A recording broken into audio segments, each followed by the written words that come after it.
The Antifada is more than a podcast. It's a specter haunting the globe. It is the synthesis of the two most frightening things for the cheerleaders of this reactionary hellworld. One ravaged by the unbounded savagery of capital and its states. Antifa super soldiers and Intifada. Bash the fash in a global uprising. Be prepared to enter The Antifada mindset.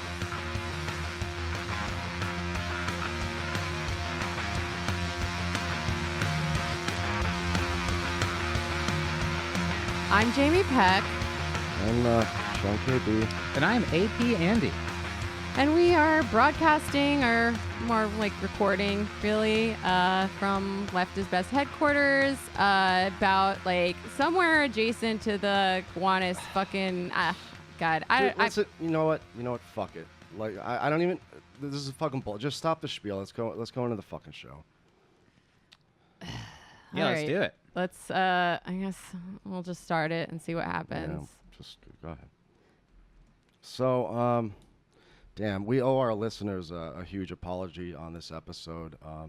We always try to do good work here on the Antifada and set up, some good guests and have some really great conversation. We did have some great guests lined up today.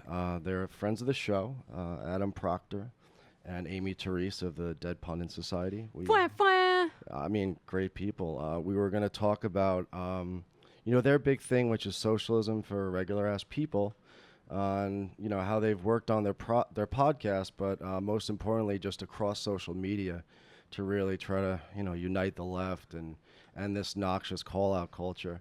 And if their behavior on Twitter is any indication, it was going to be a really awesome show with two totally normal-brained human beings. Yeah. So a series of strange events happened. They kept them from calling in. Weird. The lights in the studio were flickering. They still are a little bit. Yeah. I don't know.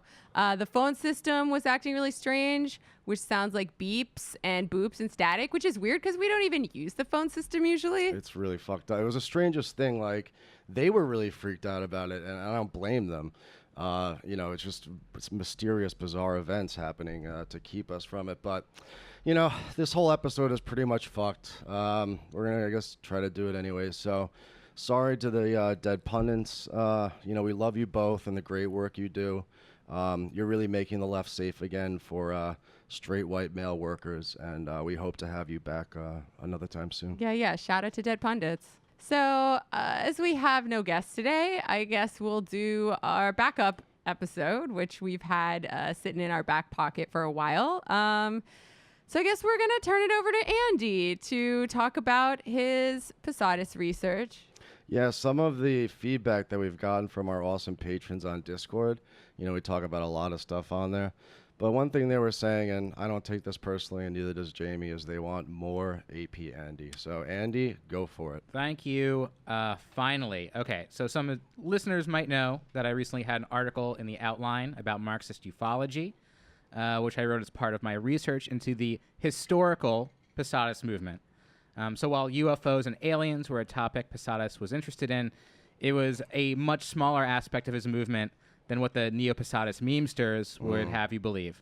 So today, I'm going to talk about, I'm going to leave the Space Comrades and the Dolphins aside and tell you about historical Posadism, his emergence in the 1940s Argentina, his strategy of an independent class party based in the unions, the historic re-encounter of the Bonapartist bureaucracies and the proletarian masses, and the partial regeneration of the worker states. Wow, okay. All right. Let's you get ready? into it. Yeah, Yeah, fine. that's go. just like dessert to all of our listeners out there. All right. Just go ahead, Andy. I'm going to talk for about an hour, so that's just fine. settle in. Yeah, okay. that's fine. So let's I'm going to begin. turn my mic off anyways. Just go Good. ahead. All right.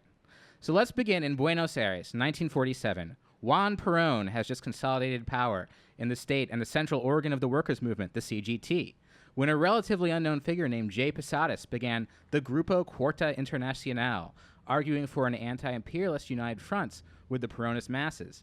This position ran him afoul of a young trot, a guy that you might have heard of, named Nahuel Moreno, who, along with other members of the Grupo Obrero Marxista,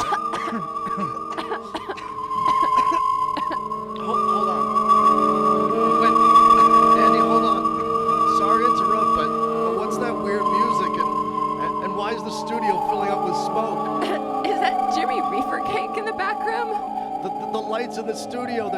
flickering like fucking crazy. Wait a second. I recognize this eerie music. Oh no, it's... 14 greetings to you, friends and comrades. This is your Comrade Communicator, principal spokes entity of the Intergalactic Workers League, coming to you live and on tape from the... Hey, you guys have an actual studio here. This is nice. Did someone say that you have reefer cake? Today was my day to tell a history of orthodox Posadism. Orthodox Posadism, comrade? Or a terrestrialist hit job? Though, of course, the two can easily be one and the same. A subtle turn of emphasis is far more effective than an outright lie. And so is a bourgeois academic gaze that treats Posadism merely as a collection of Posadas's surviving writings frozen in amber, rather than as a living, breathing proletarian movement that must respond to our pre-apocalyptic material conditions, or else look to the stars and seek the vanguard that stands outside of history. Wow. All right. So I guess we do have a guest after all today. Wow. Oof, what a turn of events. Holy shit. Wow. Welcome, Comrade Communicator of the Intergalactic Workers League. I think the mood has improved substantially. Welcome, Comrade Communicator. Great to see you again. Oh, Andy's big hit. Oh, man. Sorry, Andy. Yeah, maybe next time. Yeah. Wow. So I guess since we have you here, we might as well ask you a question that we ask all our guests here at the Antifada. And that is, Comrade Communicator, how pure is your hate today? Comrades, I have nothing but love. The pure, comradely love that I have absorbed in Comrade High Commander's isolation tank, in his orgone accumulator, from the very stars, from the good intentions of our space comrades. Wow. All right. That is probably the least hate of any guest we've ever had. That's like a first for us. Honestly, I love it because I think it's really going to set the tone for now this wonderful new episode we have with the famous Comrade Communicator. I think it's great. Listen, when you're floating there like there's no sound, there's no light, you're high as balls on ketamine, there is no hate. Fair enough. Maybe in a glorious future we can all live like that. Sounds good to me. Okay, so I guess we should start out with a little bit of news that I think our guests may have an opinion on.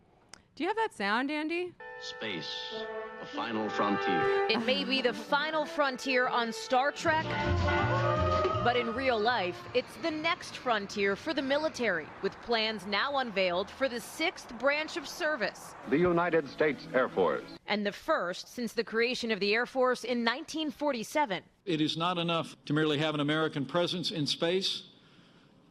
We must have American dominance in space. The Trump administration wants to build this Space Force by reorganizing existing programs and personnel, creating an elite group of space war fighters, equivalent to the Navy SEALs or Green Berets, and asking Congress for $8 billion over the next 5 years, all part of a push to combat aggressive moves by Russia and China. President Trump today tweeting Space Force all the way with his campaign, asking supporters to pick their favorite logo, offering up 6 options. Space Force. The Space Force. Space Force. People love that. But retired astronaut Mark Kelly does not love it. It's unnecessary bureaucracy and unnecessary cost because currently the Air Force the U.S. Air Force is dealing with this threat adequately. The Space Force needs approval by Congress. Only then can the president complete his mission to boldly go where the military hasn't had a branch before. Hallie Jackson, NBC News, Washington. Wow. So what's your take on this whole Space Force thing, Comrade Communicator? Do you think that they maybe got wise to the existence of space comrades and they want to just shoot them before they bring full communism to Earth, or what? Actually, Kelly has a point. They've been the Air Force has been on that since at least the 40s. Comrade High Commander says that the Space Force thing is probably misdirection. Consider $8 billion of funding to start a new branch of the military, doubtlessly headed by hand-picked Trump loyalists. Now, we actually don't know, because we can't trust anything that comes out of Washington. We don't know if they're ever going to go beyond the Earth's atmosphere, these space warriors. What we do know is that this is going to be a new branch of the military, well-funded, and led by hand-picked Trump loyalists. Now, what does that sound like to you?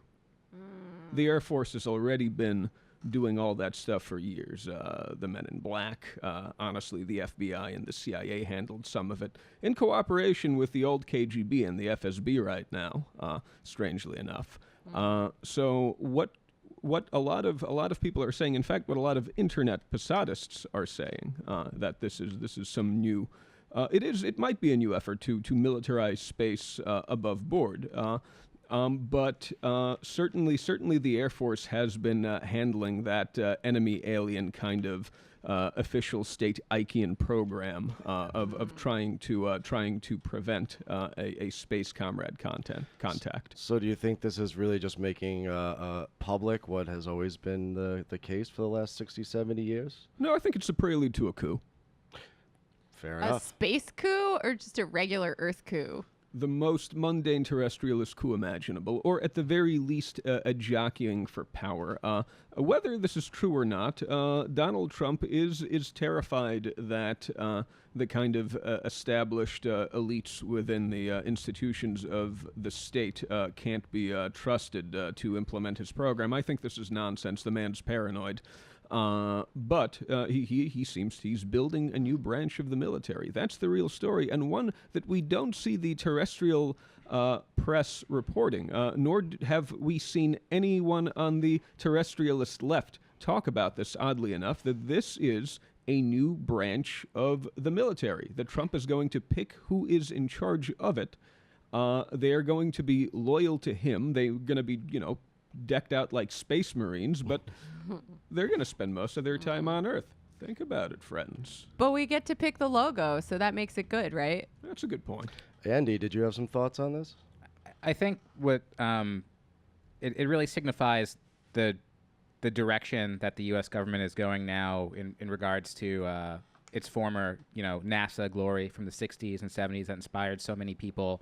And part of that was that the space race was part of the arms race. And in 1967, there was something of an amelioration of the horror of the idea of like war in space, nuclear weapons in space, with the signing between the United States, England, and Moscow of the Treaty on Principles Governing the Activities of States in the Exploration and Use of Outer Space, including the Moon and other celestial bodies. And so this was basically prohibiting the militarization of space, and just like the United States has done with many international treaties, they're just crumbling it up and throwing it away. Yeah, but that was before Russia launched an all-out attack on our democracy. So, like, as far as I'm concerned, all bets are off, which is a thing that Trump totally cares about. I think this isn't the first time that U.S. government forces, I'm not sure what Comrade Communicator's take on the concept of the deep state is, but I'm not sure this is the first time. I believe Ronald Reagan got the name Friend of the show. Ronald Reagan because of his attempt to create something somewhat similar back in the 1980s. Oh yes. See, this is also an insight into the particular science fiction fandoms of our presidents. Where Reagan was into Star Wars, Donald Trump is apparently a big Heinlein fan.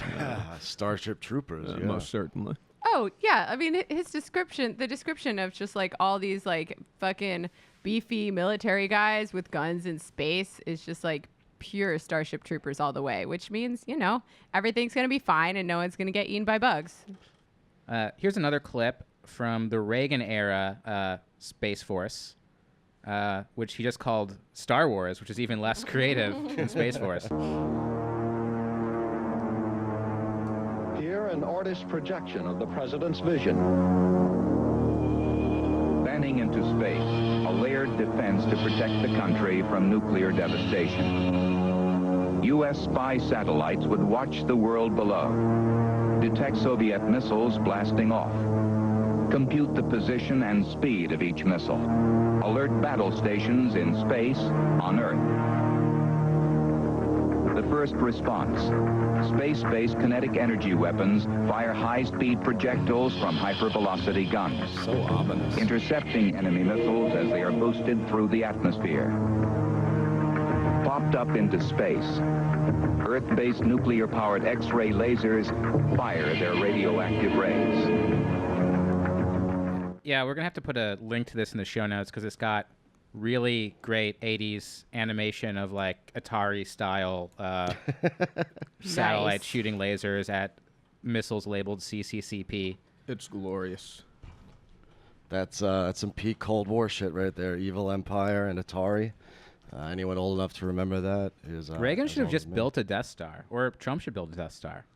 Don't give the man any more ideas, man. I would not put it past him. If we build the Death Star, we know, it's not going to last for too long. Oh, but Yeah. because of that That's one vent. fair. Yeah. Maybe if they build the Death Star again, they won't put that one vent in. They'll leave that out of the Barack drawings. Obama wanted to build a vent in the Death Star. How stupid are we? How we? stupid are we? I've heard some people say that maybe this, I mean, self-included, full disclosure, that maybe this whole Space Force thing is just a way for them, like, say, I don't know, Mad Dog Mattis or whoever, to distract Trump so that they can go about, imposing austerity and winning the Monopoly game in peace without his disruptive Twitter interjections. Like, do you think there's any truth to that? Like, oh, here's a Space Force program. It's great. Go play with your Legos. It's like jangling some keys. Yeah, in front it'll of keep him busy for a real long time, probably. It won't keep him off of Twitter. Nothing will keep that man off of Twitter. I mean, unless the Space Marines will be like hiding his phone 24/7, I don't think that's going to work. Or maybe he'll just be tweeting about Space Force and not, like, I don't know, directly contradicting something that one of his diplomats just said. Ooh, maybe we could take, if we're going to recruit a Space Force, perhaps we can get all those ICE guys at least off of the terrestrial plane and send them off into space with or without spacesuits or rockets. Yeah, it's going to give illegal aliens a whole new meaning. That's right. I don't feel that would be fair to the Space Comrades. See, this is what kind of bothers me about the whole IWLP shtick is we're talking about something pretty serious here. We're talking about creating a new branch of the military, and we have, Comrade Communicator, as entertaining as he is, talking about aliens and stuff, and it just turns this whole horror show into kind of like a joke. Well, I am very disappointed that you see our work that way, Andy. If we're going to go there, I must say that while I have enjoyed from time to time some of the new insights that you've provided into some of the more kind of like minor mundane aspect of Posadas's work. Shots fired. You're missing the main thing that makes Posadas relevant right now. Now, there's currently far more interest, and there always has been, in Posadas's ideas about the general prospects of a post-apocalyptic revolution, dolphin communication. I can see Andy rolling his eyes right now. Give me a break with the dolphin. He wrote like one thing about dolphins, and it's in all the memes. Comrade Communicator, please stay in your seat. There's no reason to get up and move towards Andy. Everything's going to be fine, okay?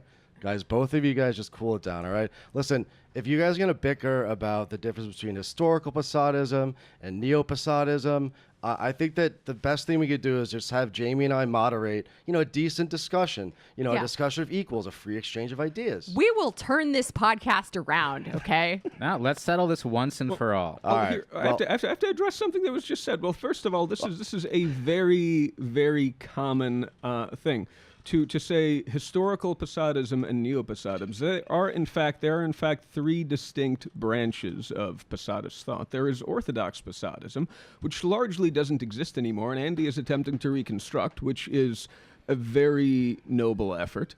You should have seen his eyes roll when he said noble effort. But go on. It is. We think that history is important. But it's a matter of emphasis, though. Now, comrades, there is also Internet Posadism, which we all know, we all see. It's these memes that don't really develop Posadas, very often revise Posadas, don't really respond to material conditions. They're just dolphins. I talk about this. I don't like this either. But what you guys tend to glom in with this is the third branch of Posadism, which is Comrade High Commander's Posadism of the 21st century. This is a line of thinking that adapts to material conditions, that looks at the relevance of Posadas's greatest ideas for our day, synthesizes Posadas with other Marxist thinkers, such as Reich, sometimes even thinkers outside the Marxist tradition, such as Peter Kropotkin and Ted Kaczynski.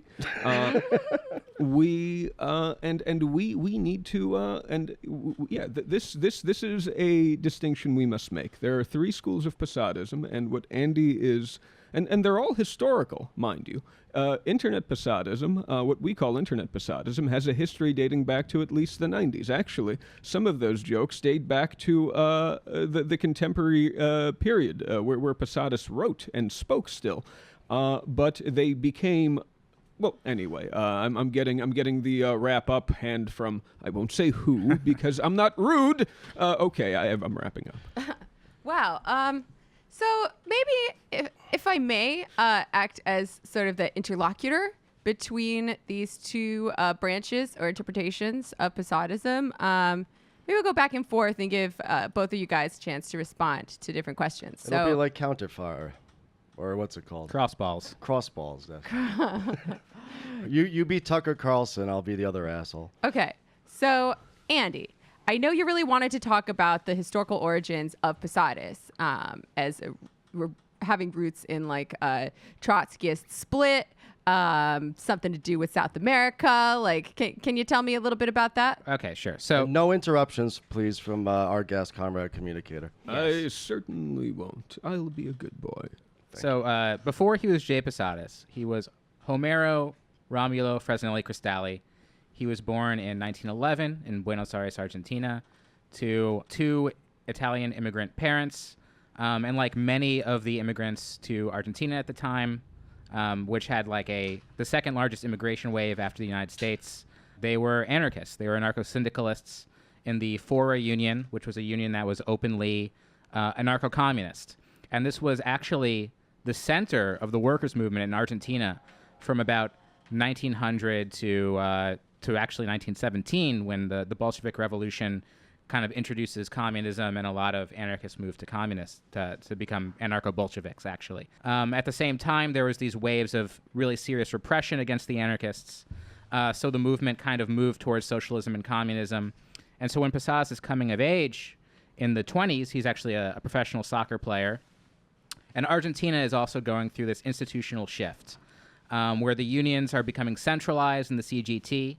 People are drifting towards more mainstream political parties, and the anarchist revolutionary pretensions are sort of disappearing. So in the early 1940s, there's a coup. There's many coups in the history of Argentina, but this one was a coup from the military of generals who were sympathetic towards the fascists in World War II, the Axis powers, or at least thought that they were going to come to power. And among them was a general named Juan Domingo Perón. And Madonna's husband, right? Yes, exactly. And he understood that the previous coups, the right-wing coups, had no popular support. So he appointed himself the head of labor, and he began to make these very generous deals with the unions. And he got these socialist union leaders on his side, basically, but more so, he got the working class on his side. So as the Trotskyist Fourth International is forming, and maybe we'll talk a little about the history of the Trotskyist Fourth International as well, the socialists are mostly against Perón, while the working class is in favor of him.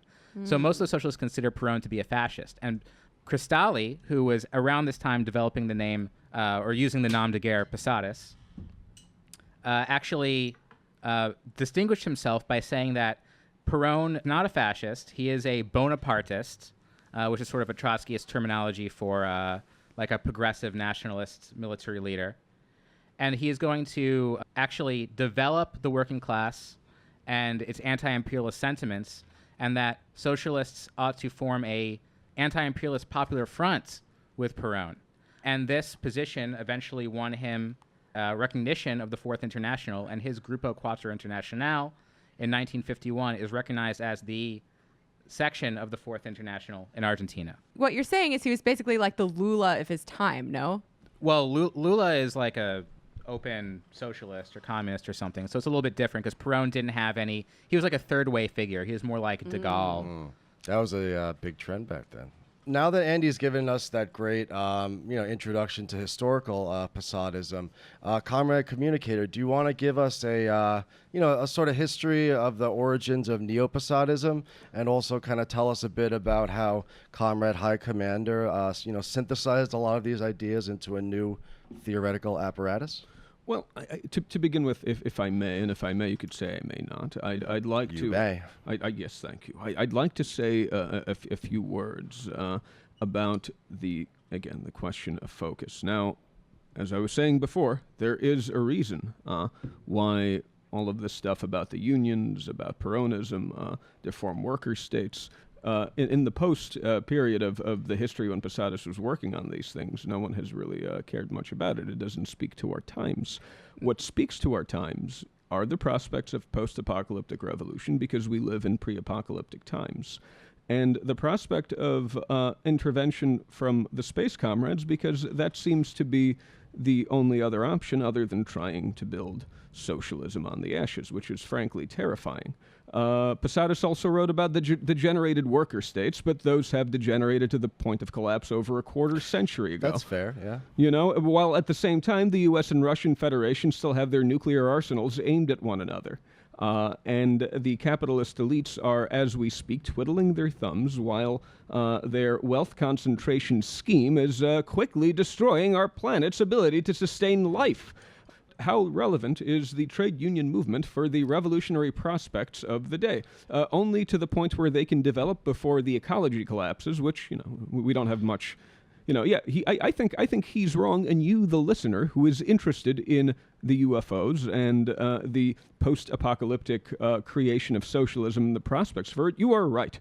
But the question was about Neo-Posadism and the origins of your party. Friends, okay. Guys, all right, listen, calm down, settle down. Everything's going to be all right. I know this is a very tense time for both of you, but we can do this, all right? Go ahead and speak on it. It is my pleasure always to speak of Comrade High Commander. Comrade High Commander was born in, I can't tell you which Soviet republic and exactly when. He is never very specific about it, but he looks fairly middle-aged to maybe. He's like between his 50s and his 70s. I know that in the 1970s he was in Moscow. He was at one point a student at the State University, and he was in a number of esoteric circles as well as some underground, believe it or not, Trotskyist circles. He encountered a samizdat version of Posadas's famous saucer essay and a number of his other works, a number of his transhumanist works, particularly relating to childbearing and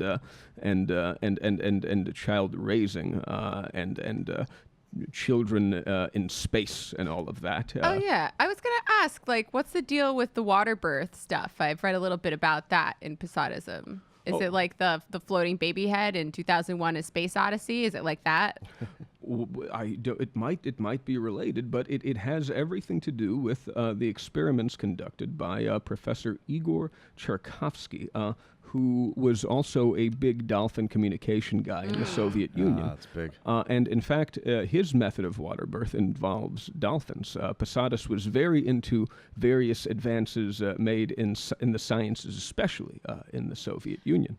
Interesting. Yeah, I was going to ask about dolphins too, because maybe this is more like Internet Posadism, but I see dolphins are like a big motif, a big element, and even they've made their way into our own logo. So let's stop being posers and really get into that. Yeah, I think we definitely need to get into this dolphin conundrum, and we definitely need to talk about Space Comrades. But Andy, do you want to kind of tie these two things together, right? So where did Posadism go after the 1960s with this thinker down there in Argentina? Yeah, how did it become its own political tendency and it actually active parties in the world? As I understand it, there's still an active Posadist party in Uruguay, right?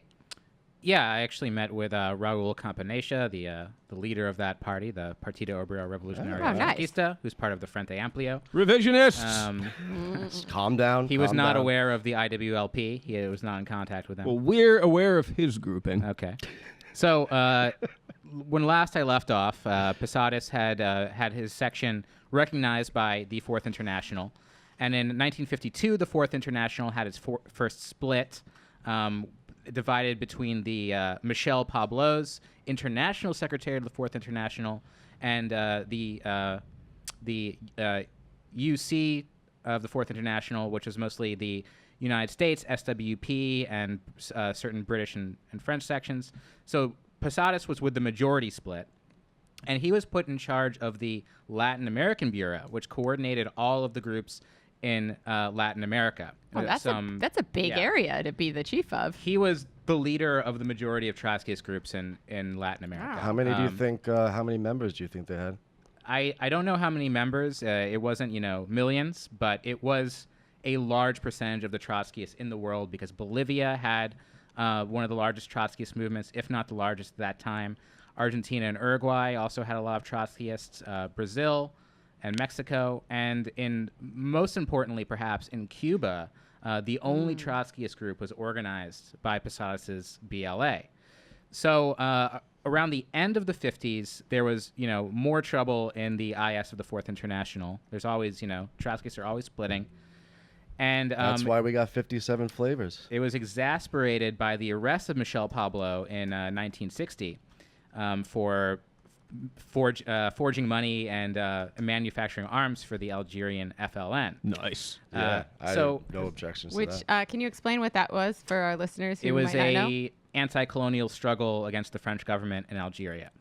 Battle of Algiers, folks. Good film if you ever get a chance. Those weapons were made by Posadists. Oh, no shit. Wow. Long live Posadas. And they were terrestrial weapons. They weren't laser Exactly. beams. This was before the Space Comrade talk.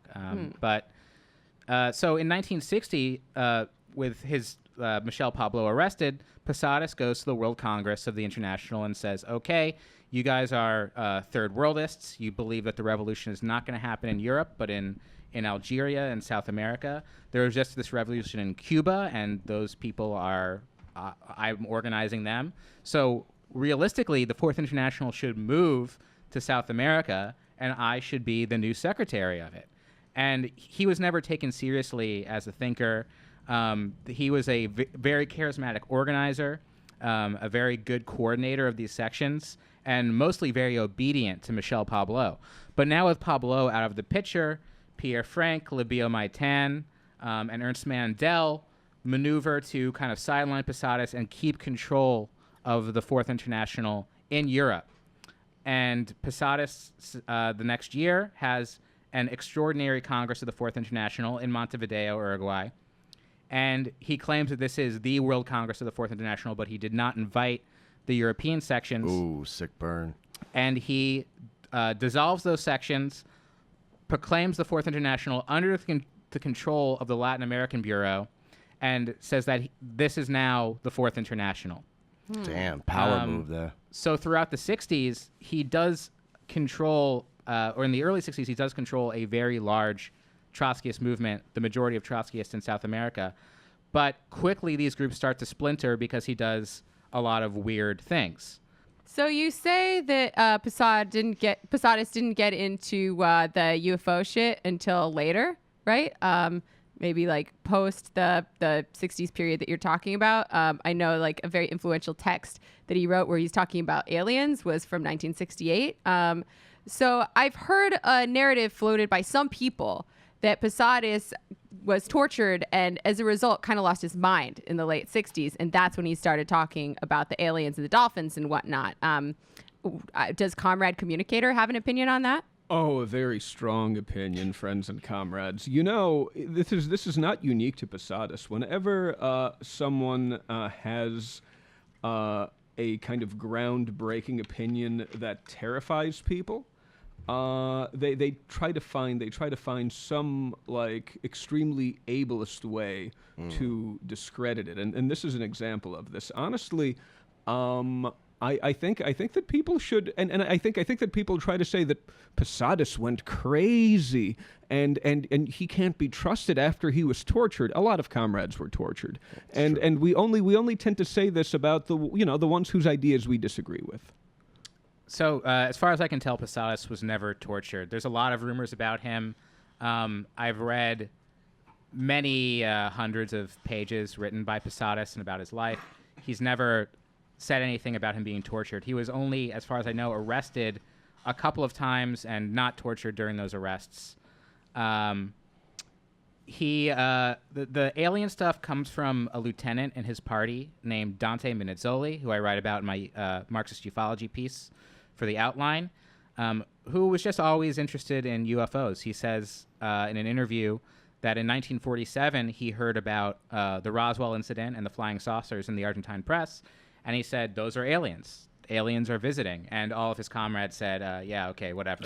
But he always, as he rose through the ranks of this Posadas International, he kept telling Posadas about this, and eventually Posadas said something about it in 1968, but that's the only time. And Posadas was a believer in UFOs and aliens, and he did believe what he said in that essay, but it wasn't a big issue for him. Posadas may have been insane. He definitely had a lot of delusions of grandeur, and he kicked some people out of his party in 74, believing that they were like all sleeping with his wife, which was probably not true. Cocknation.org. But I don't think that's the result of any torture. He was just always a really weird guy. The Fourth International of Cuckery. So consider this. This would mean, and I'm an agnostic on the torture question. To be honest, I don't think it's relevant. It's only relevant in this, that it's entirely possible, if what Andy says is correct, that people decided he was tortured after he wrote things that were honestly too friggin' big for him. Yeah, that's exactly right. Mm-hmm. All right. So we have some points of agreement. That's good. Yeah, you guys are finally kind of coming together. That's great. Also, by the way, I must say that Andy is also engaging in this subtle character assassination. A lot of great men were eccentric, and that's all I have to say about that. Lots of great women, lots of great people who are neither men nor women are very eccentric. Speaking of folks who are neither men nor women, we were about to touch on this before. Let's go back to it. What is the deal with the dolphins? Yeah, I think a lot of our listeners are especially interested in the dolphin aspect of it, considering it's like a very evocative image. And like, we really like to think about dolphins in relationship to like the galaxy brain, uplifting other species. Yeah. Like, they're so fucking smart, and they're just like in the ocean thinking thoughts, and we don't even know like what they're doing down there. They talk to each other. They have like some sort of like I don't know, whole like social system they got down there, and they're really, really smart. Oh yes. So the dolphin thing was not something Posadas wrote about a lot. I can only find one published article about it, but from his internal bulletins, it seems like he saw the Tchaikovsky experiments with water birth as an indication that humans were beginning to communicate with animals. And he really believed in unity with the cosmos, so, traveling in space, exploring space, and meeting aliens, and unity with nature. So he believed that basically this messianic image of the lion lying down with the lamb, he thought that humans and animals could live in peace. And so I think he saw this connection with dolphins, especially with water birthing, because he was also obsessed with children. He wanted children to be equal in the party, and in fact promoted his young daughter to lead the Brazilian section, which is one of the moves that really pissed off a lot of people in the party. How old was she at that point in time? 7. I'm not totally sure. I think in her early 20s, but he removed like a very skilled, capable leader to put. All right. I'm picturing like a 7-year-old in charge of the party, which is funny to me. I don't know her age at the time, but she was young. Some sects act as though they have 7-year-olds running them. But anyways, I think what you said is really interesting, because this idea of attachment to the cosmos and also attachment to nature was very ahead of its time. And I think it's something that we as, socialists, communists, anarchists, whatever, also feel. And I think Comrade Communicator, that sort of jives with what you were saying, the kind of I don't know, the wacky aspects of what Posadas was talking about at that time tend to get accentuated when really he had these big ideas that it's easy to caricature, but actually kind of make a lot of sense. Is that? Well, I mean, the thing is what you would call the wacky ideas are the big ideas. Right. I think, and honestly, I think Andy is right on here about point of agreement. But I don't think he goes far enough. I think the strength of his method is that he really goes into the surviving sources, the what's written down, but he does not have access to telepathic projection. Yeah. He does not, and he doesn't really put two and two together. Like, consider this. Even if you look at the text, in the famous saucer essay that everyone listening has certainly read, or can look up on Marxist.org. We'll put a link to it in the blog post. We made sure they read Andy's article as homework for this episode, so yes. He talks about briefly about in the future perhaps people reproducing like amoebas, and we have to connect this to both his thoughts about the importance of children, particularly his attention to childbirth, to different kinds of childbirth, and frankly to childbirth producing a new person. That socialist project, that Soviet project of producing a new person. But in this case, not simply through socialization, but biologically. It's a transhumanist project. Water birth, and this thing with people reproducing like amoebas, that's straight out of the work of Konstantin Tsiolkovsky, who is the father of Russian rocketry, the father of Russian cosmism, and a forerunner of transhumanist ideas. Posadas was a transhumanist, and the dolphin thing is part of it, but it's also part of contact with the Space Comrades. We must consider he might not have many writings about it, but this was something that was running through his head. As Andy said, he was a believer. In fact, though Andy doesn't know this because he does not have access to astral projection. The poverty of empiricism. Indeed. Posadas had contacts himself. Comrade High Commander has informed me of this after having projected himself in time and space. And this was not a fruitful contact. Most of our contacts are not very fruitful because we lack the ability to communicate. And Posadas figured, and he was very much correct, that the first step is to establish a rapport with the other intelligences on Earth. And then we might be ready to communicate with the Space Comrades. And the Space Comrades might be watching us doing this, and they might see, well, they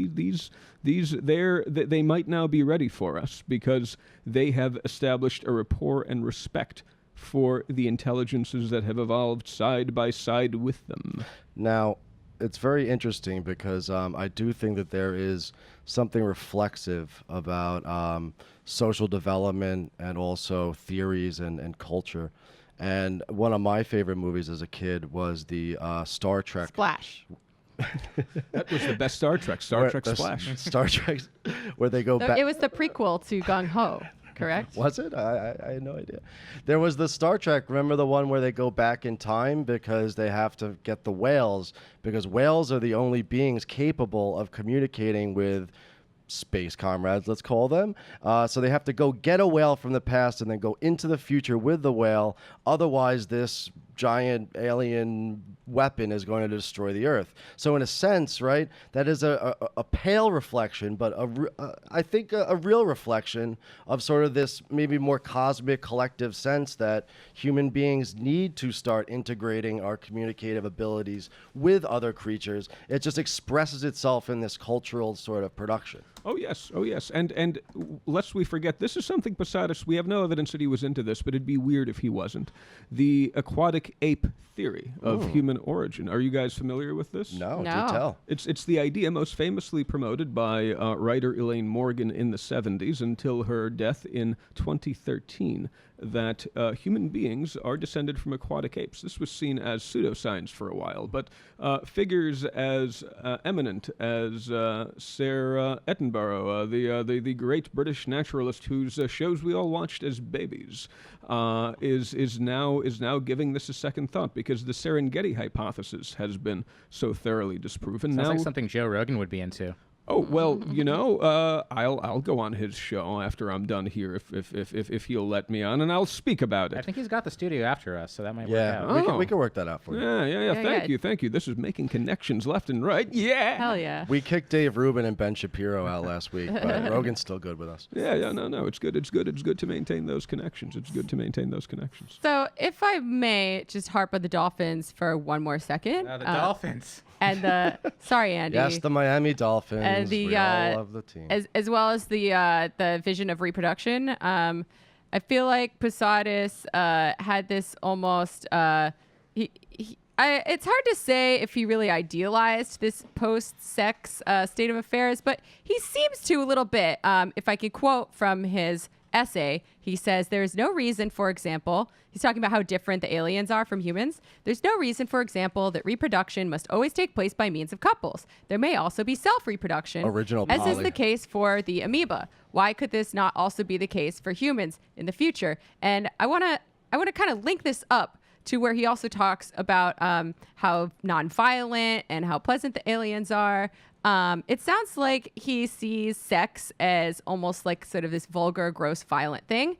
And it could be, partially as a means of abolishing or solving the problem of reproductive labor, right? Social reproduction. This issue that we have not been able to solve yet because it is literally labor to just keep the human race going. But also, like, in that sense, I wonder if he might be idealizing the dolphins a little bit, because as most of us know, they do have a dark side and have even been known to rape when feeling more aggressive. Like, I think I've heard them referred to as the rapists of the sea in some circumstances. Like, I don't know. They're not the happy little animals you see on the tuna fish can. No. What do you think about all that? So I'll give you a historical answer that Posadas, from a very early age. Comrade Communicator, please, calm down, okay? Let him finish. One at a time. From a very early age, Posadas was against sex. He thought sex was disgusting. I found a text that he wrote, I think in 1940, where he decried this popular slogan amongst the youth movement of free love. As he began to lead his own movement, he was very strict about revolutionary morality. And he demanded that any marriages, first of all, no sex between comrades. If comrades want to get married, it has to be approved by the party. Ugh. If they want to have children, it has to be approved by the party. Damn. And he himself seemed to have sex kind of like a Vulcan once every 7 years. Like a cicada, like arising from his shell. He went into Kemmering like the folks in the Left Hand of Darkness. But even... Only way less often. Yeah, even less, So he was ahead of his time in a lot of ways in that he's kind of like OG incel. Volcel. He's Volcel. He could have fucked, but he found it repulsive. And not only that, but he believed that in socialism, there would be no more sex, like you mentioned. Oh, God. But also in other texts, he said there would be no more food and eating. We would no longer need to eat. There'd be no more humor, which maybe if we have some extra time, we can have a bonus episode where we read his essay about jokes and irony, where he says that this is a product of class struggle. Are you proposing perhaps a real Posadas hours? Yeah, we should get real. All right, we can do that. This isn't real yet. Wow. So, Nonsense. I'm starting to see why there are so few Posadists in the world. That's right. They do not no reproduce. eating. It's basically so They all died out. like Quakers. Well, he had a daughter Shakers, thank you. in 1974, and he believed that his daughter would carry on his international. And so he educated her to be the next leader of the Posadas International.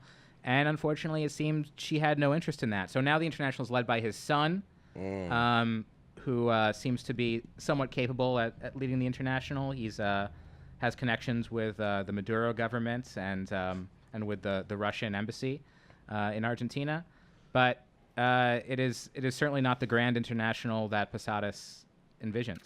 As a Volcel, does his son post on 8chan, do you think? He's very old. I really doubt it. You never know. So on the same topic of Posadas maybe having a bit of a rosy view of certain beings that we may or may not be making contact with, there's another quote from his essay that I'd like to highlight. And he's talking, of course, about the Space Comrades. And he says, they have shown no interest in attacking, violating, stealing, possessing. They have come to observe. And that just makes me wonder, like, tell that to all the people who got probed, you know? Like, that's more than a violation. That's like a fucking space felony. To begin with, I'd like to say, if I may, say something about the dolphins. We consider when all of these observations of this behavior of gangs of young male dolphins engaging in this horrendous behavior, where this comes from. Urban dolphin types? No, this is all roving urban dolphin gangs. Roving biker gangs without the bikes, fundamentally. Right. Just flippers. Yes, more or less. All of these observations. We hardly studied dolphins before the sonar age. And as anyone knows, what the sonar age did to world dolphin civilization, as well as that of the whales, is completely annihilated. Long-range communication between pods of dolphins became impossible, where before you had this vibrant global culture of dolphins just sharing things and sharing information, and basically they had an internet. They had a live biological internet. Suddenly everything's disrupted. The dolphins themselves call this the Great Confusion. I know this because Comrade High Commander is in communion with the Commodore. He calls her the Commodore. Oh, interesting. She is the matriarch of a pod local to Coney Island, Brighton Beach. Wow. And he was able to communicate with her because she had been a part of a Soviet military program which she escaped from, and she speaks excellent Russian. When you say local, you mean local union, right? I'm assuming they're unionized, the pods? I guess those concepts, the concept of labor is not one that the dolphins have developed. That's why they're better than us. Interesting. These are the roving biker gangs of apocalyptic conditions. This is not, we shouldn't naturalize this. This is social, we're seeing social collapse. This is Mad Max dolphin style. Functionally, yes. So you're saying that this capitalist world we live in has sort of dissolved the bonds of dolphin society and led to a state of disarray in which these so-called crimes are happening. Yes, and the kind of like neoliberal academy, the neoliberal imperial academy, when studying the dolphins, naturalizes the very behavior that's caused by the very collapse that's caused by our civilization. Does that sound familiar to you? Is this unusual? It does. Friends and comrades, we differ with the orthodox Posadists on the sex question. The crux of our difference is that we do not seek to take sex out of the equation, but merely to separate it from reproduction. Open your mind's eye, friends and comrades. Imagine yourself in the future. Your body is not as it is now. You sculpt and resculpt your body at will with the advanced technologies, nanotechnologies, biotechnologies brought to us by the Space Comrades. Between whatever the analog of your legs may be, you do not have what you have now. You have a supergenital. A supergenital is a wonderful thing. It is a source of infinite pleasure, knowledge, and poetry. It can piss poetry, and it can come music. Friends, the supergenital. A gift to us from the Space Comrades. Wow, sign me up. Oh, yeah. It's happening. I mean, I'd definitely rather have that than a vagina. Like, Jesus Christ, what is that thing even? You know, they're always breaking down, causing problems. To be honest, I've had enough. I wouldn't mind one, but I'd also like to still have a penis. That's always been my view on it. I want everything, and that is what the Space Comrades will bring us, everything and more. Yeah, someone should tell Sheryl Sandberg that is the real definition of having it all. So back to historical Posadism. Andy, earlier you mentioned that there was a large Trotskyist movement in Cuba and that they were mostly Posadists. I read something on the internet that they were actually part of, I don't know, some potential nuclear catastrophe. There's something about Guantanamo Bay. I don't know. Can you tell us about that? Yeah, so... like I said earlier, this was the only Trotskyist group in Cuba, and as such, they were, violently at odds with the Communist Party of Cuba, which was jockeying for position. You're talking within... Castro and Che? Well, Castro and Che were not part of the Communist Party. Okay. Castro was initially agnostic about communism and Marxism. He was more of a national liberation type guy. Che was more interested in Marxism. So there was this internal power struggle that involved the Sino-Soviet split between the Soviet Union and China, and that also the Trotskyists had a hand in via Posadas. And it came to a head for the Posadists during the Cuban Missile Crisis. So Adolfo Gili, who was one of the intellectuals of the party, was in Cuba during the missile crisis, and he noticed that in this moment when the whole world believed there might be nuclear war at any minute, and certainly in Cuba they believed that like Havana was just going to be wiped off the map one day as these ships were coming in with nuclear missiles from Russia. That was not an unfounded fear, right? They had reason to believe that. He remarked that productivity was high, there's more revolutionary spirit than ever, and the Posadas' position on Khrushchev turning around the ship and not arming Cuba was that this was a major defeat for the revolution. And he was, and so the Posadists, part of how they made their name in the early 60s was with this chauvinism for nuclear war through confrontation with the United States and with the imperialist powers, and the criticism of the peaceful coexistence policy of the Soviet Union. So part of how they articulated this was first of all, they argued that people should that siege the Guantanamo naval base, the United States' Guantanamo base in Cuba, which absolutely would have led to a war. So the government suppressed them for this, and also just generally for being Trotskyists. And also they believed that Che Guevara was becoming a Trotskyist because he had a different position than the Communist Party in Cuba that was under the direction of the Soviet Union. So when Guevara abruptly resigns his post and goes on this sort of mysterious tour of the world that now we knew about, but at the time he had just disappeared and no one really knew where he was, Posadas published that Castro, under the influence of the Soviet Union, had him killed. Ooh. And this caused a huge scandal that led Castro to denounce Posadas at the Tricontinental Congress in 1965, but also denounced Trotskyism in general. And this was at a time when Trotskyists, some of them didn't like Castro, but a lot of them adored Castro, as they do today. Mm-hmm. And so Posadas was seen as spoiling Trotskyists, the potential of Cuba taking a Trotskyist direction. So they were too militant for Castro. Is that what you're saying? Yeah, they were arguing for something that I think pretty clearly would have led to an open confrontation with the United States. So yeah, the two things pop up there. The first is that we view Posadas as this sort of marginal figure within history that has, there's memes about dolphins and this, that, and the other thing. We've seen some texts of his, but it goes to show that in the early 60s, he is a real political player, in the Western world, in the Trotskyist movement, dealing with folks like Castro. But it also shows, I think, something too of this, not like ultra-left nuclear accelerationism that was sort of brewing at this time. I'm not sure. Did people know about nuclear winter back then? Was this a thing? They did, starting in the early 60s, nuclear winter was well known. But people who believed that nuclear war would be good on both sides thought that it was propaganda from either the CIA or the KGB.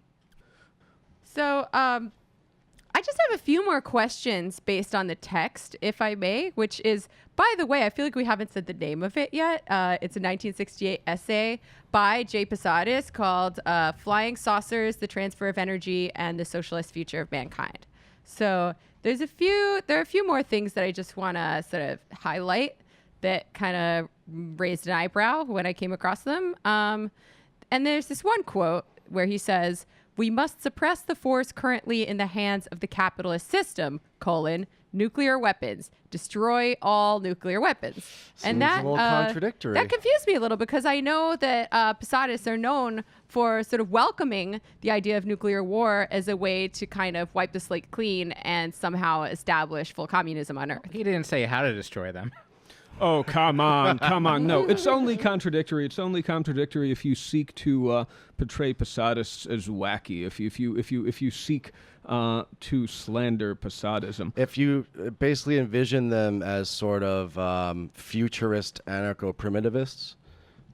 Well, the primitivist transhumanist synthesis is another one of our positions, but we can't get to that just yet. All right, go on the question of nuclear weapons, now, Posadas was not unusual, nor were the Posadists, in understanding nuclear war as, frankly, inevitable.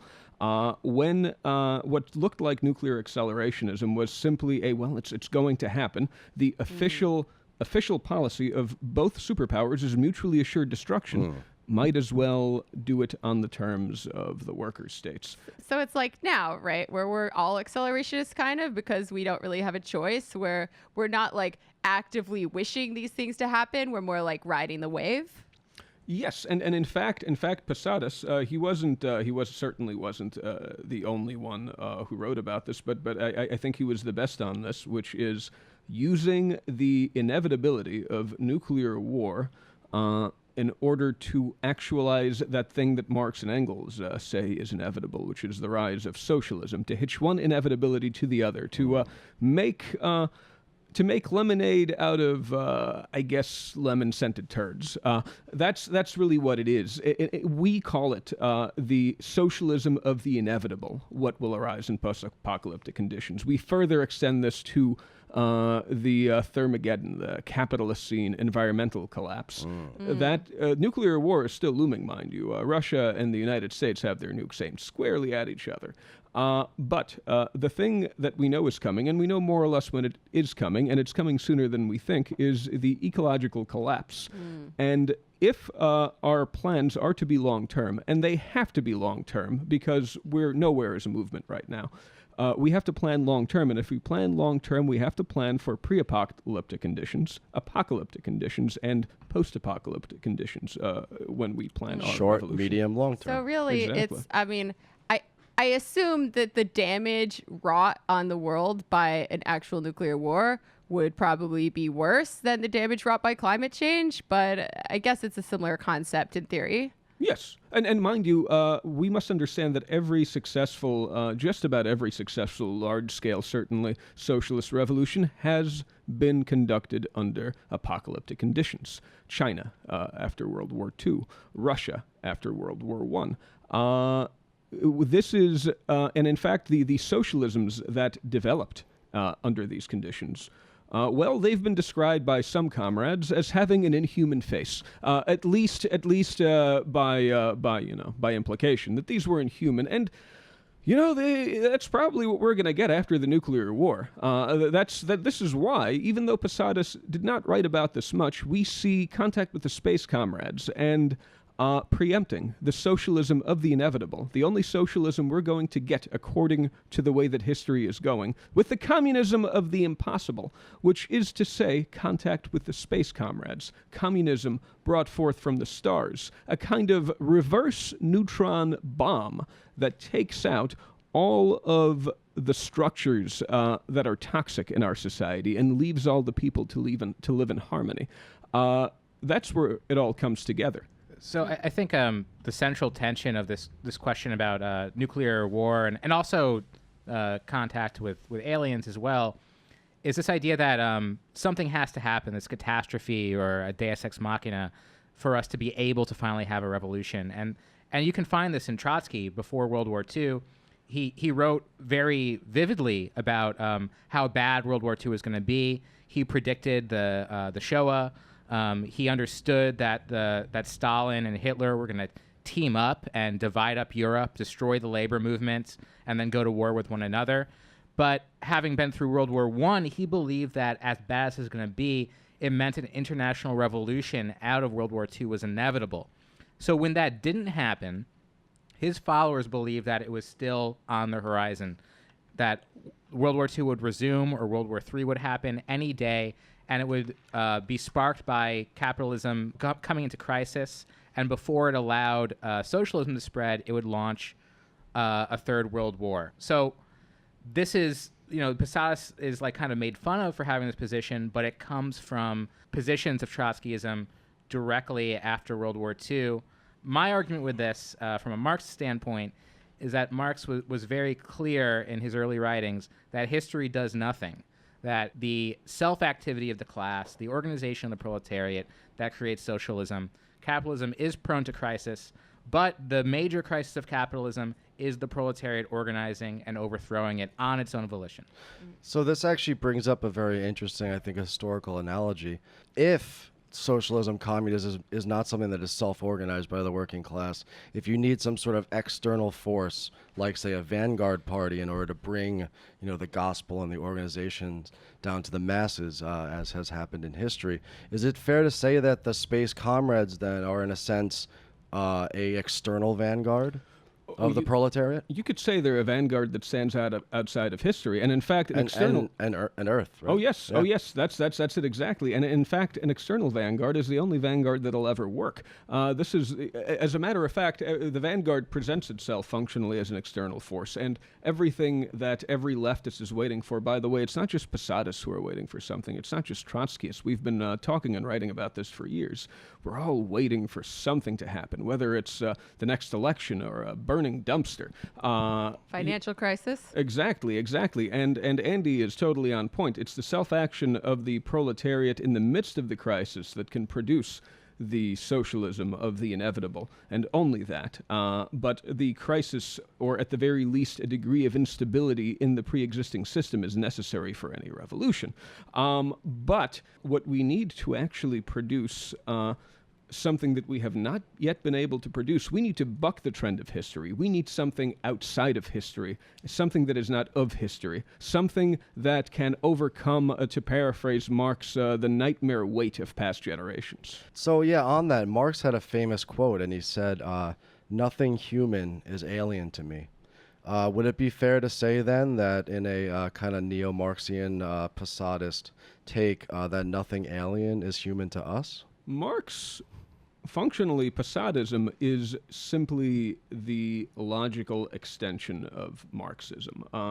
Comrade High Commander covers this in his groundbreaking work, Marxism as Futurology, which we're going to make available soon. It's a very short essay, but there's a lot in it. We have a copy of it right here, folks, yes. hot off the presses. Oh, yes. And this is, it's as we talked right now, the catastrophism, the specific mode of left catastrophism. Marxism is functionally a branch of futurology, and it is a catastrophist futurology.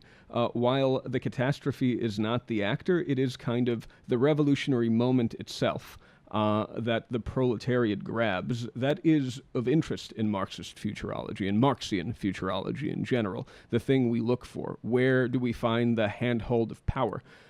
It is the catastrophe. It is the moment where the dominant system is weak enough for us to strike. It's the Russian Revolution. It's the Chinese Revolution. It is the Cuban Revolution. Even though there was no apparent catastrophe, there was at least a monumentally tottering dictatorship.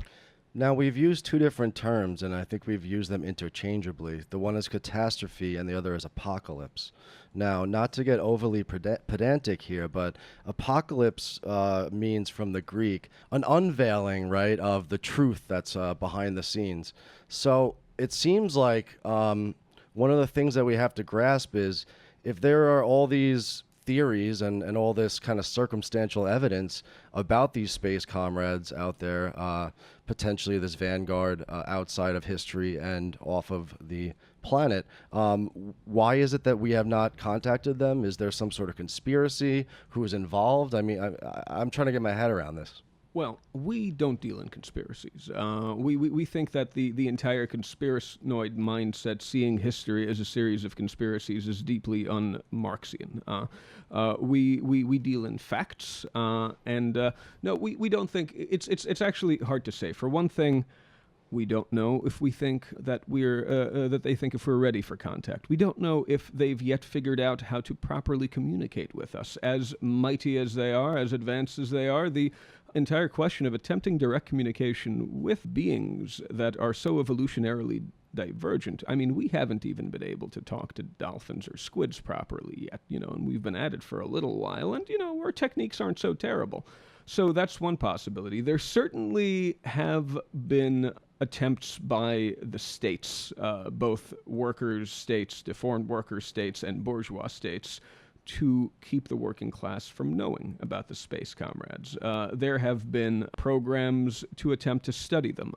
According to the great Soviet test pilot, Marina Popovich, I believe she says that the Soviet Union investigated and recovered no less than 7 wrecks left by Space Comrade scout craft between the rise of the Soviet Union and its collapse. And we know about the Roswell incident. We know about a number of incidents. We know about Blue Book.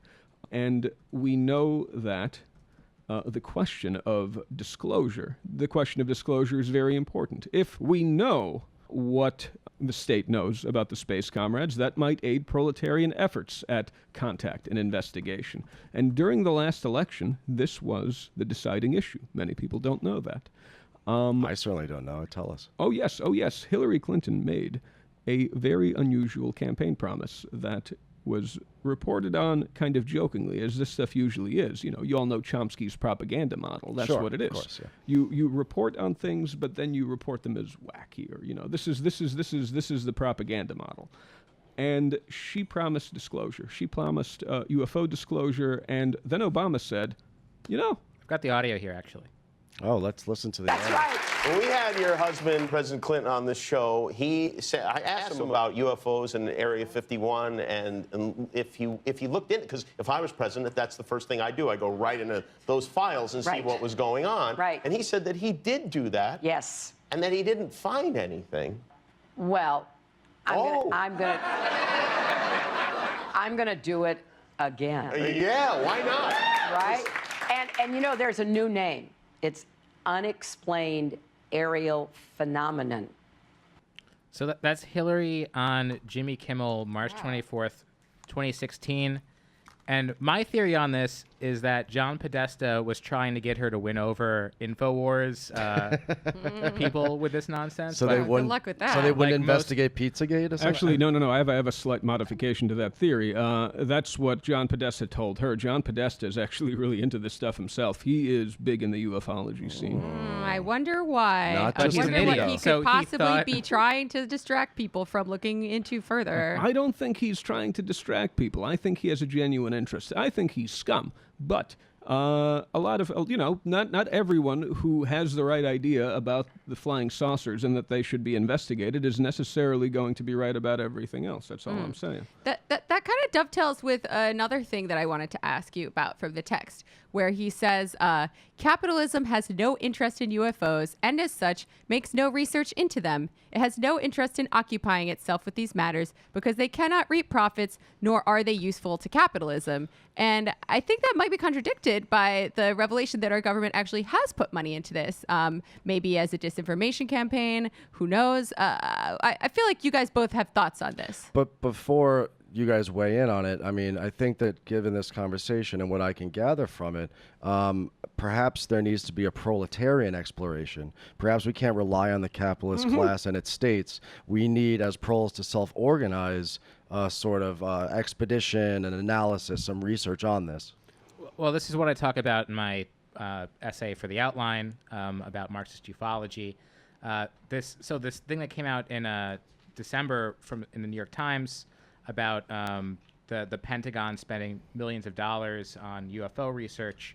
It all went to this guy named Robert Bigelow and Bigelow Aeronautics. He's one of the T guy, right? He's the what? Oh no. He along with Bezos and Musk, he's one of these people who's really trying to break into the space industry, mine asteroids, make space hotels. Oh, the T. Yeah, no. He's, it was so bad it took you a while to get it. Yeah. I still don't get it.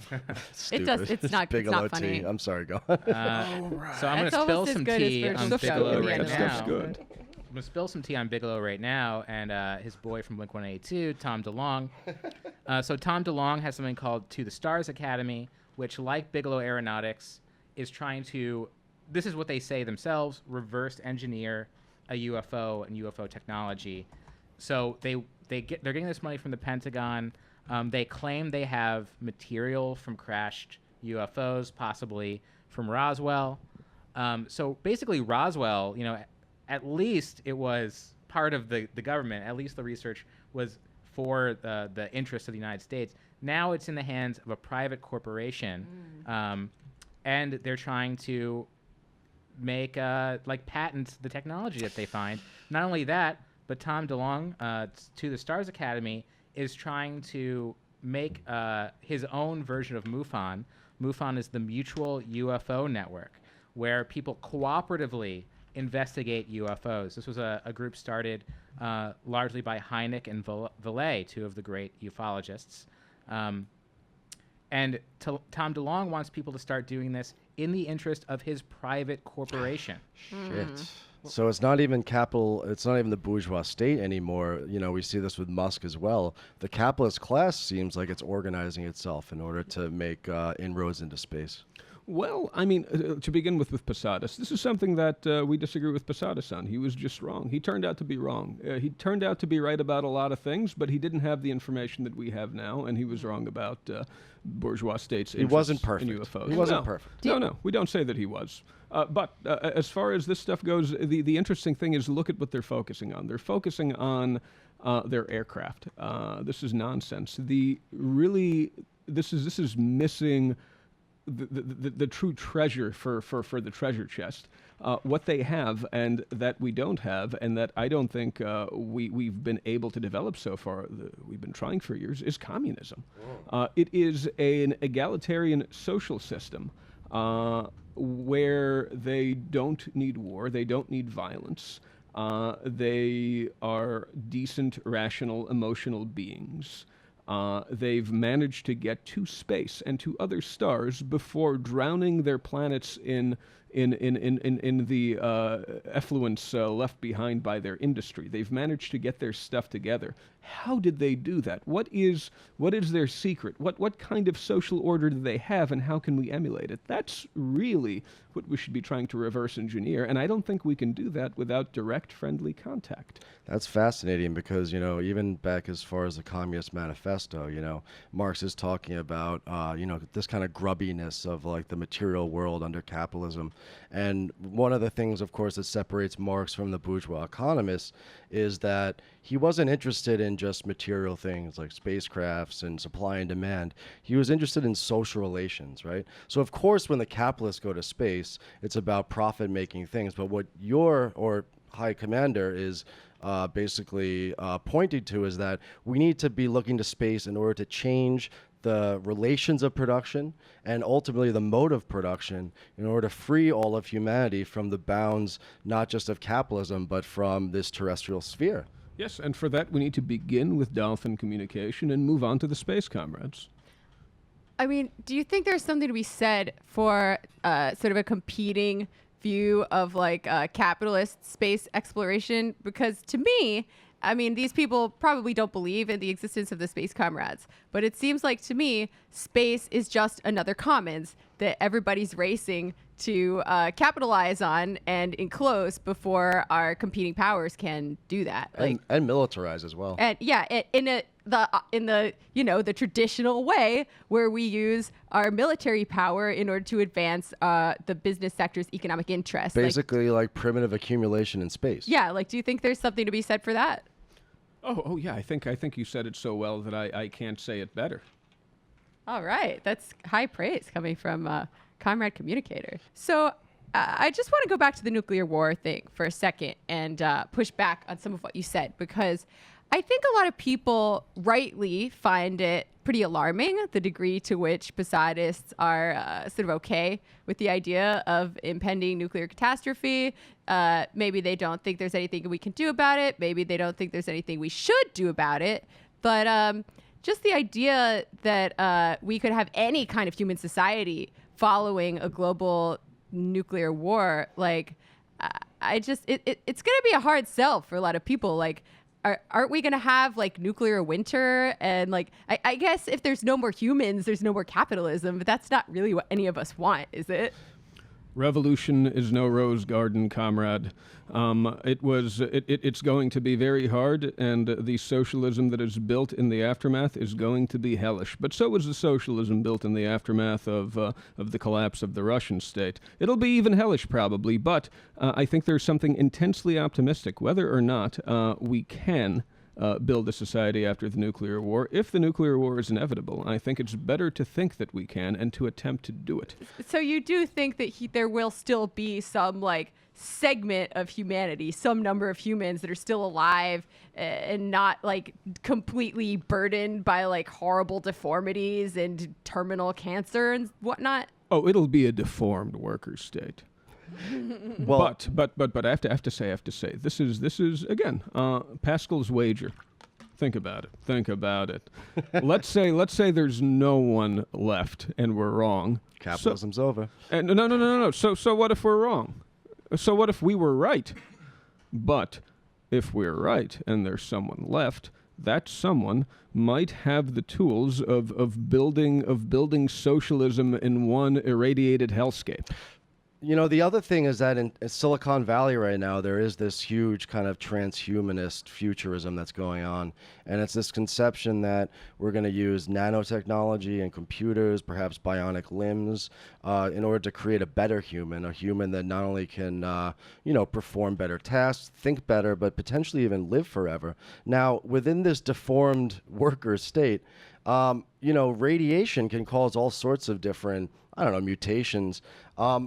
Is it possible that we could square that circle? Like, if we're in an irradiated hellscape and people have 3 arms, doesn't that decrease like the socially necessary labor time? If people have 3 eyes, I mean, and you can see behind you, you see where I'm getting at, right? Like. Yep. Comrade, but isn't it a double-edged sword, though? Because then we'll need to have extra sleeves on our shirts and extra lenses in our glasses and, extra little pouches in our underwear. Like, isn't that going to cancel out any improvement in productivity that we might get? And you said underwear. This is actually an interesting thing, too, because if we're talking about, as Comrade Communicator said before, talking about the gender binary and new sexual organs, perhaps these mutations will actually cause everybody to be some sort of intersex so that there's no longer this kind of imposed social construct of the gender binary when we each have like 3 penises and 4 vaginas. Yeah. It might not like abolish the gender binary by abolishing gender, but maybe just by making like way more genders than we could possibly count. Hell yeah. Like, I've got 7 dicks. You've got 2 vaginas. I'm a blah, blah, blah. Yeah, you're right.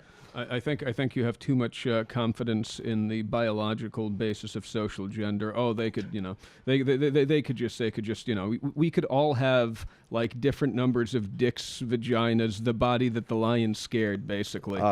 Comrade Communicator, please watch your language. You said the D word. Okay. It's okay. Just moving forward, no cursing. And hoo-has. Thank you. We could have all kinds of pee-pees and hoo-has. And there would still be a large segment of people who would say there are only 2 genders because that's what they learned in school. Yeah, like sex is the biological reality and gender is the social construct, right? So like even if everybody is like some combination of future intersex, there could still be 2 primary expressions of gender. On the other hand, the underlying structure does sometimes affect the culture, so maybe we'll see. But I did not mean to be reductionist. I apologize. I'm just trying to put a silver lining on the inevitable nuclear apocalypse. Try and get a handle on your gender essentialism, all right, babe? Just because we all have 7 dicks. But anyway, comrades. Peepees. Richards.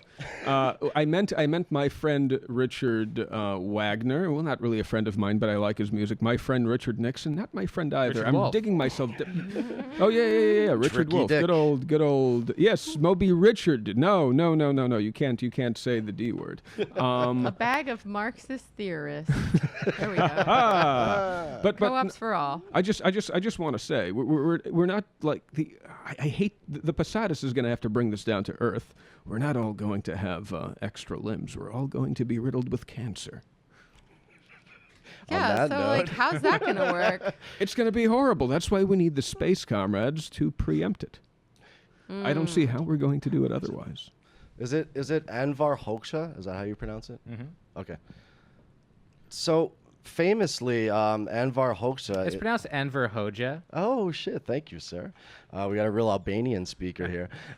In the small, deformed worker state known as Albania, was really into prepping.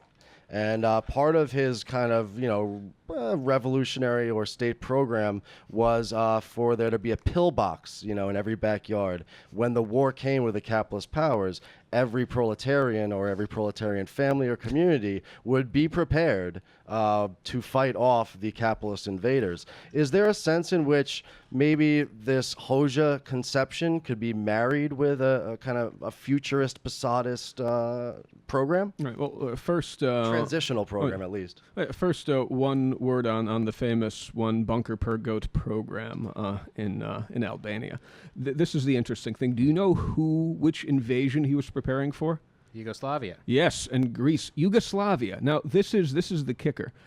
If you know anything about Yugoslavia during that period and Albania during that period, if Tito was mad enough to want Albania and to invade it, the best thing Albania could have done was to immediately surrender, and the standard of living would have improved. That's it. Bad for Hoxha, but good for Albania. I actually think that Hoxha understood this. But also, look, to be real, the Greek military dictatorship, he was also girding himself against that. But the Yugoslav angle has always made me laugh a little, because come on, who doesn't want to be invaded by Yugoslavia? Titoism, baby. Was cool. Yeah. No, I mean, it was deformed, it was degenerated, but good times. Tito also had mad bunkers. It just wasn't as spectacular as Hoxha's. There were propaganda bunkers. There were a goat in every bunker. A bunker per goat. Tito built these huge, socialist, apartment blocks, and all of them had a huge bunker under them. Yeah, but he actually built apartment blocks. All Hoxha did was build bunkers. Albania, he basically, that was the construction industry. Albania's kind of, he should have built apartment blocks and maybe thought about the bunkers. This is another thing I guess Comrade Communicator and I have in common. We're both Balkan nerds for some reason. I love the music. I love the food. I love the people. So again, going back to the Posadas article from 1968, I quote, we believe that they, meaning the Space Comrades, could exist. It is possible that beings will come to study Earth, what life is like here. Beings who departed their homes for Earth 1 million years ago. For us, that corresponds to 1 million years, but for them, it's an insignificant figure, a normal amount. They may well not be subjected to our notion of time. Time has always been and remains a notion picked up by a society divided into classes. Such a society needed to measure time in order to exploit nature, hence the division of time. Now, that is a very, very, very prescient analysis, I think, by Posadas. And really, in a lot of ways, I'm not sure what literature he was reading, but he's sort of anticipating... He wasn't reading anything. He was just a weird guy. Right. He was definitely reading the Russian Cosmos. I have to differ with that. Okay. Clear influence. But he actually... kind of anticipated the Vert critique school, the value form theory school. Maybe one of its most famous proponents was Moishe Postone, who talks about temporality and time under capitalist auspices. And what's really fascinating to me, connecting the Space Comrades conception, is that ultimately, as Postone and others would argue, the conception of abstract, linear, quantifiable time is something that is unique to capitalist social relations and itself a form of domination. So do you believe, Comrade Communicator, that Posadas was ahead of his time in trying to imagine not just the abolition of socially necessary labor time as this abstract value, but also of time itself? Well, to begin with, there are stories that have been going around for quite some time. I think the earliest exact source I've been able to pinpoint is Walter Benjamin, that during the Paris Commune, the workers shot at the clocks. Yes. Very famous story. And that is, I would say, was he ahead of his time? No, but he was on the right track because these ideas have already been going around. They've been going around probably since they put the first clock in a factory. The workers who saw it recognized it as their enemy. But we must also look, this is the figurative question of space travel and time. How did the Space Comrades come to have such a relationship with time? Let's say they had linear time at some point. Space travel itself, travel between the stars, travel at near light speeds, will disabuse you from the idea of universal time. And if you travel faster than light, imagine this for a moment. You travel faster than light and you take a very powerful telescope that can see what's happening in a distant star.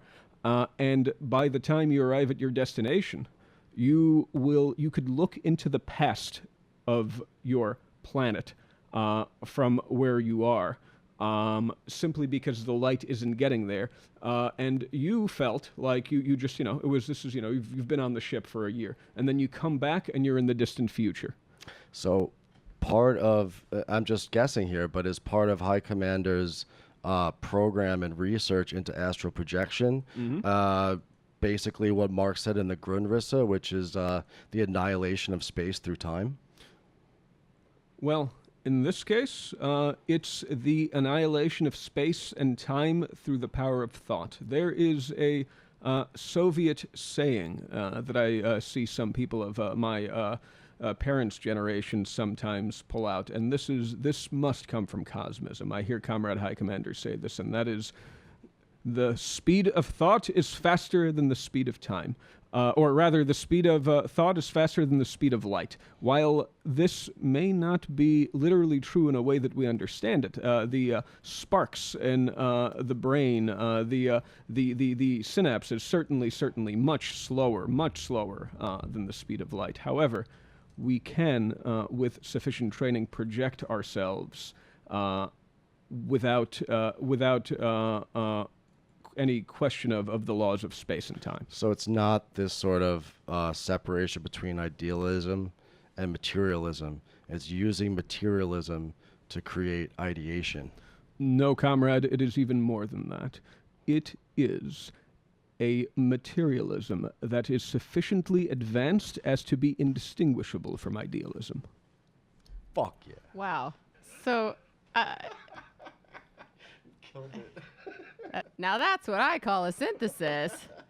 So if I may broaden this discussion out a bit to the popular culture, the products of capitalist media, the representation of aliens in popular culture, as Andy mentioned in his great outline piece, is typically that of like a terrifying bug creatures who want to exterminate the human race for no apparent material reason.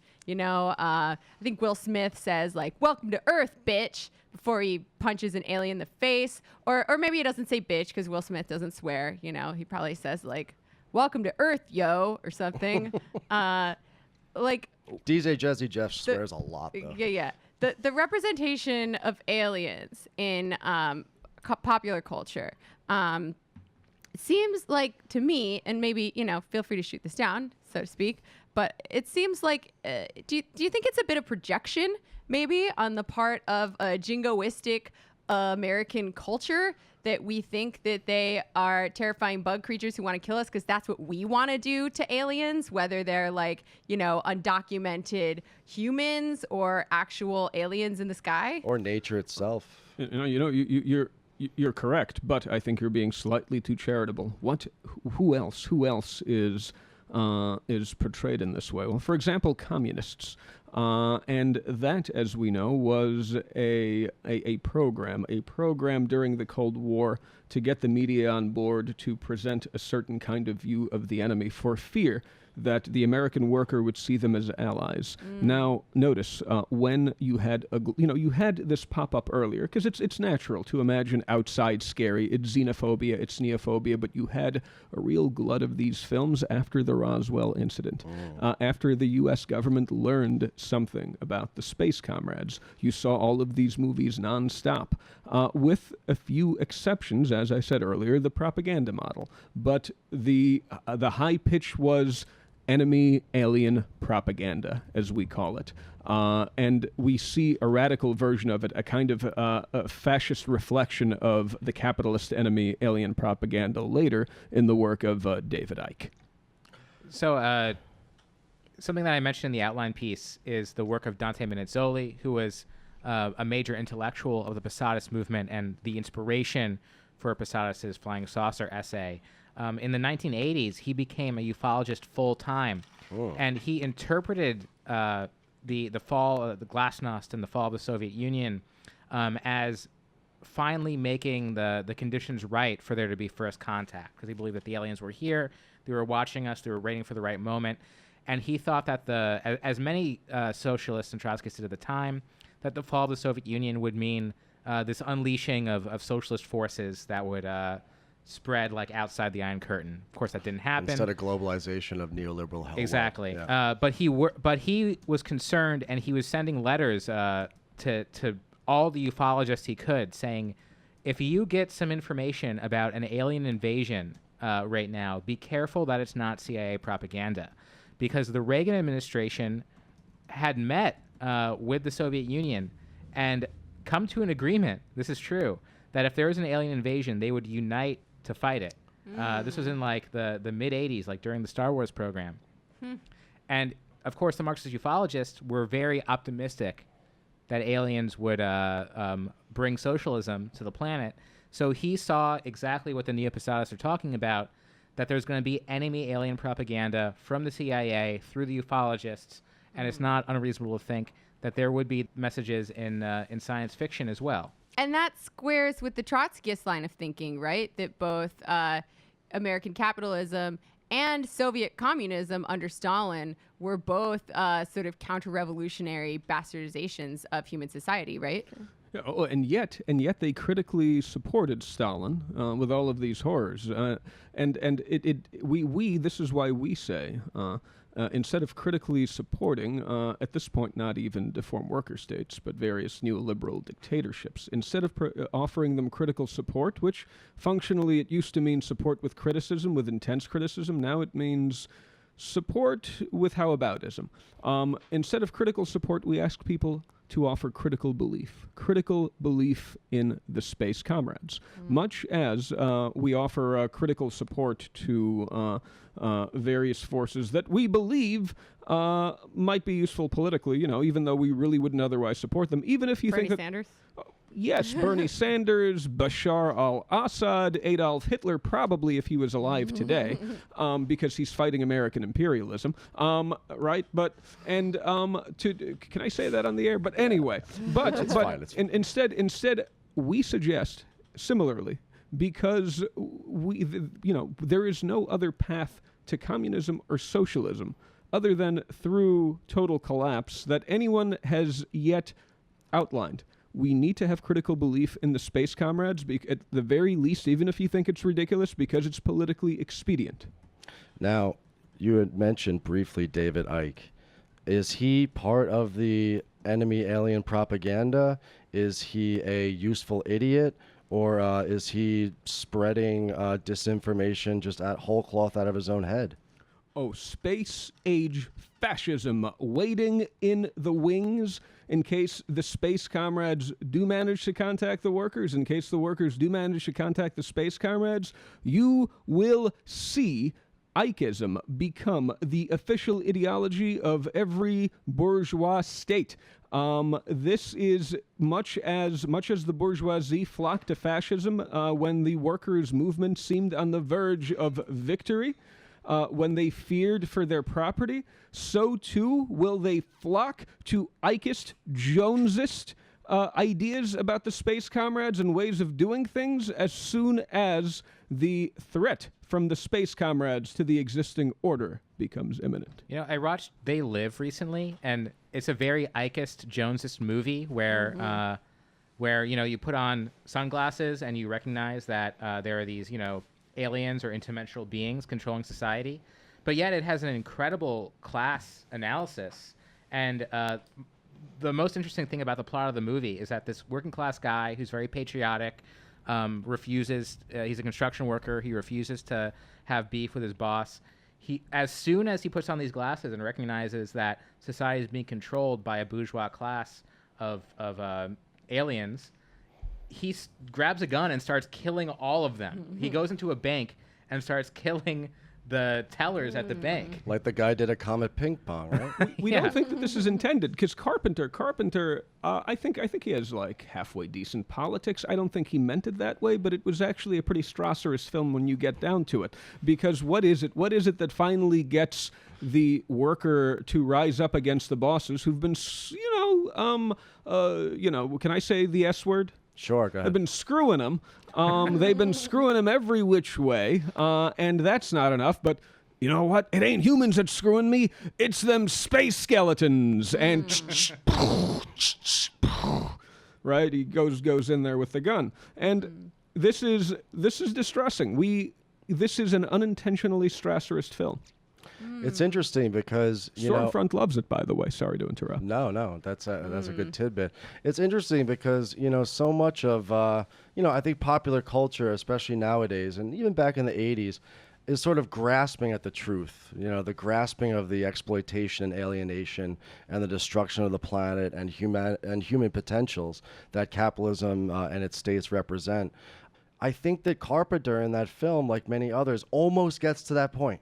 Almost gets to the point where he's willing to accept that the Space Comrades might not be the enemy, that it's actually the capitalist class, but he just cannot get there. And I feel like ultimately, if we're going to have a progressive movement that believes in the revolution of the impossible, we're going to have to get over that hump, create our own propaganda, create our own bunkers, right? Create our own forms of self-organization. Or take theirs.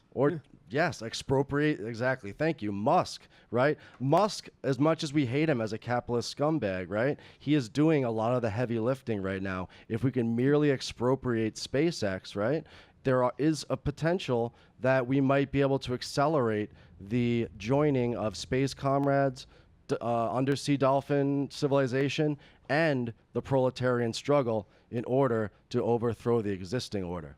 That would be excellent. And while we do this, we must resist. We must resist the Posadism of fools. Yeah, I mean, I guess you kind of touched on some of it. I was just going to ask, about the continuing relevance of not just Posadism, but ufology in general in popular culture. Why people are so fascinated by it. And the idea that, what did Mark Fisher say? That it's easier to envision the end of the world than the end of capitalism. Is this something that people are grasping at when they get obsessed with UFOs and conspiracy theories? And how do we make the jump from this sort of red herring obsession with a certain branch of conspiracy theory and an actual historical materialist analysis of the real people who are controlling the world, which are not lizards, but capitalists? I see this and meme culture that I'm, sort of denouncing as all being tied in, because we can see from the Tumblr aesthetics of the 90s nostalgia green alien, the interest in the X-Files coming back, half-joking question of suicide and apocalypse and Professor Zoidberg leaving Earth, all of this is speaking to this idea that it's much more plausible for the world to end than for it to change. I think that that's a reasonable reaction to the fact that there is no left, there is no opposition to the global order now. As we talked about last week, the capitalists have won. And this is actually something that I talked earlier about Trotskyist eschatology. He said World War II is going to lead to this global revolution, but if it doesn't, it just means there's going to be a regime of decline and civilization is going to collapse. And that's kind of what's happening right now. The fact that people are orienting more towards this catastrophism, towards this half ironic apocalypse fetishizing interest in UFOs and nuclear war and the end of the world, it indicates where our headspace is at politically. And it's a big challenge to climb out of that.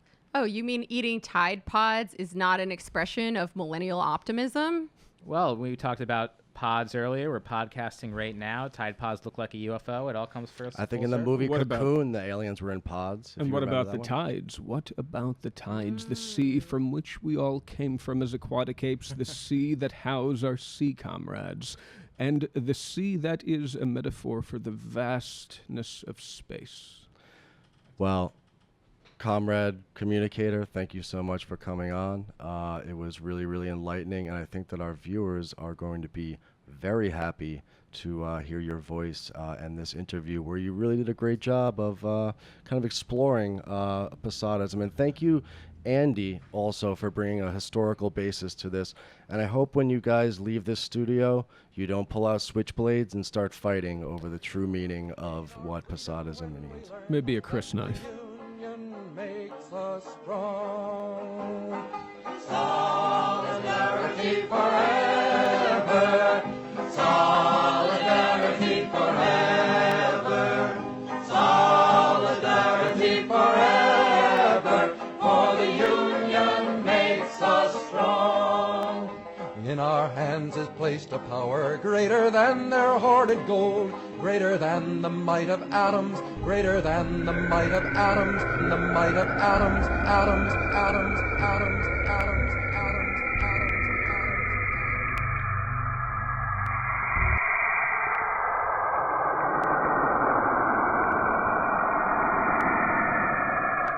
magnified 1,000-fold, we can bring to birth a new world from the ashes of the old, for the union makes us strong. So before we end this transmission, I would just like to give a little shout out to all of the anti-fascist organizers on the front lines on this, the 1-year anniversary of Charlottesville. As we know, a comrade named Heather Heyer was killed 1 year ago this weekend, fighting against the fascists and white supremacists in Charlottesville. It's difficult to say, like, I don't want to overstate the threat that these people pose, because as we talked about last week, the real fascists are cops and they're already in power. At the same time, this is something that we should take very seriously. So, I know a lot of my comrades, a lot of my DSA comrades are in Charlottesville and DC this weekend. I hope they're all staying as safe as they possibly can. We saw some real actions in Portland last weekend, some real violence, actually. This one guy would have been killed by the cops if it weren't for the helmet that he was wearing. We had a memorial for Heather Heyer last night at Mayday Space through the DSA. It was really nice. We actually screened Brando's Antifada documentary, which we talked about a couple episodes ago. Yeah, I just, at the risk of being too sincere, my heart goes out to everyone who's fighting fascism right now, not just in Charlottesville, but all over the world. It's okay to be sincere about this. Rest in power, Heather Heyer, and keep up the good fights